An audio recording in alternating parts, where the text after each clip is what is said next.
नमस्कार, आप देख रहे हैं रिव्यू इंडिया। इस वक्त की बड़ी खबर आपको बता दें कि जिस तरह से एक के बाद एक अखिलेश यादव के करीबियों पर ताबड़तोड़ इनकम टैक्स के छापे पड़ रहे हैं, तो वहीं पर अब अखिलेश यादव ने इसको लेकर एक नई रणनीति बनाई है। आपको बता दें कि जिस तरह से 150 करोड़ रुपए बरामद हुए कानपुर में एक इत्र कारोबारी से, जिनका नाम पीयूष जैन बताया जा रहा है। कहा जा रहा है कि ये अखिलेश यादव के करीबी हैं और 150 करोड़ रुपए जो है वो आपको बता दें कि उसको ले जाने के लिए बाकायदा कंटेनर मंगाना पड़ा और टीन के बक्सों में भरकर वो जो कैश है 150 करोड़ रुपए, उसको डीजीजीआई की और इनकम टैक्स विभाग की जो टीम है वो लेकर गई। और उसके तुरंत बाद एक और अखिलेश यादव के करीबी कन्नौज के इत्र व्यापारी रानू मिश्रा के यहां भी जबरदस्त छापा पड़ा है और कहा यह जा रहा है कि उनके यहां भी बहुत कुछ हाथ लगा है। उनका लैपटॉप जो है वो भी टीम अपने साथ लेकर गई है और इनका भी बहुत बड़ा इत्र का कारोबार है। तो अब अखिलेश यादव पर जो आरोप लग रहे हैं, अखिलेश यादव के जो करीबी हैं और समाजवादी इत्र लॉन्च करने वाले जो है उनके जो करीबी हैं, उनकी धरपकड़ की शुरुआत हो चुकी है। पीयूष जैन के बेटे को भी पूछताछ के लिए हिरासत में लिया गया है, उनसे भी पूछताछ चल रही है लगातार। आखिर ये 150 करोड़ रुपए का जो घोटाला सामने आया है, क्या इसमें इनकम टैक्स की गड़बड़ियां हैं? जो कुछ भी होगा वो निकलकर सामने आएगा, लेकिन इस पर राजनीति अच्छी तरह से हो रही है। समाजवादी पार्टी बीजेपी पर आरोप लगा रही है, तो वहीं बीजेपी समाजवादी पार्टी पर आरोप लगा रही है। लेकिन बड़ी खबर जो आपको बता दें कि ताबड़तोड़ छापेमारी चल रही है और अखिलेश यादव जो है वो जो है इसको चुनाव की दृष्टि से देख रहे हैं। उनका कहना है कि चूंकि उत्तर प्रदेश में विधानसभा चुनाव है, इसी वजह से बीजेपी ये सब करवा रही है। लेकिन अब समाजवादी पार्टी के करीबी नेताओं पर ताबड़तोड़ छापेमारी शुरू हो गई है। रानू मिश्रा कन्नौज के एक बड़े कारोबारी, इनके यहां अब जो है छापा पड़ा है पीयूष जैन के बाद, और इनके यहां भी आईटी और डीजीजीआई की टीम की रेड जो है वो पड़ी है। ये दरअसल रानू मिश्रा पान मसाला और नमकीन बनाने वाली कंपनियों में इत्र कंपाउंड सप्लाई का काम करते हैं और फिलहाल इनकम टैक्स और डीजीजीआई की जो ज्वाइंट टीम है जांच पड़ताल में जुटी है। टीम ने रानू के मुनीम से पूछताछ की है और कुछ दस्तावेज जब्त किए जाने की खबरें भी हैं। रानू मिश्रा का लैपटॉप भी जब्त किया गया है। वही खबर यह भी आ रही है कि टीम ने रानू के घर से नकदी भी बरामद की है। कितनी नकदी बरामद की है इसका खुलासा अभी नहीं हुआ है, हालांकि इसके बारे में अभी तक कोई ऑफिशियल जानकारी भी नहीं है। संदीप मिश्रा और रानू मिश्रा भी कन्नौज में के एक बहुत बड़े व्यापारी हैं। मिश्रा का बिजनेस भी मुंबई, राजस्थान और उड़ीसा तक फैला हुआ है। फिलहाल टीम रानू मिश्रा के घर और फैक्ट्री पर जांच कर रही है। वहीं छापेमारी से इत्र नगरी कन्नौज के व्यापारी खौफ में हैं और ये जितने भी समाजवादी पार्टी के करीबी नेता हैं, इन पर अब ताबड़तोड़ कार्रवाई आईटी और डीजीजीआई की जो टीम है वो संयुक्त अभियान चलाकर कर रही है।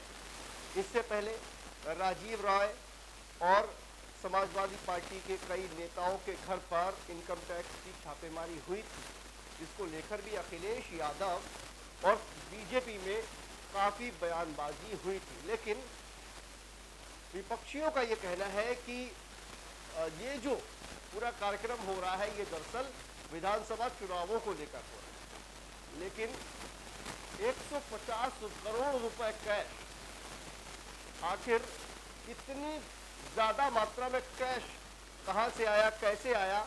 और अगर सबसे जो सवाल इस पूरे रेड में निकलकर सामने आते हैं वो यही है कि इतनी बड़ी मात्रा में कैश आखिर कहां से आया?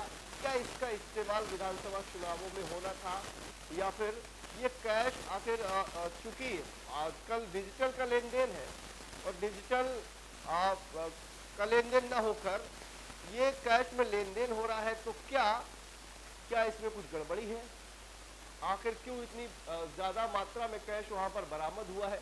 देखिए, ये सब जांच का विषय है और जांच के बाद दूध का दूध और पानी का पानी हो जाएगा। लेकिन सवाल ये खड़े होते हैं कि आखिर इतनी ज्यादा मात्रा में कैश कैसे बरामद हुआ और कैसे वहां पर छुपा कर रखा गया था। इनका विधानसभा चुनावों में इस्तेमाल होना था या नहीं होना था, इस पर भी लगातार बहस जो है वो चल रही है।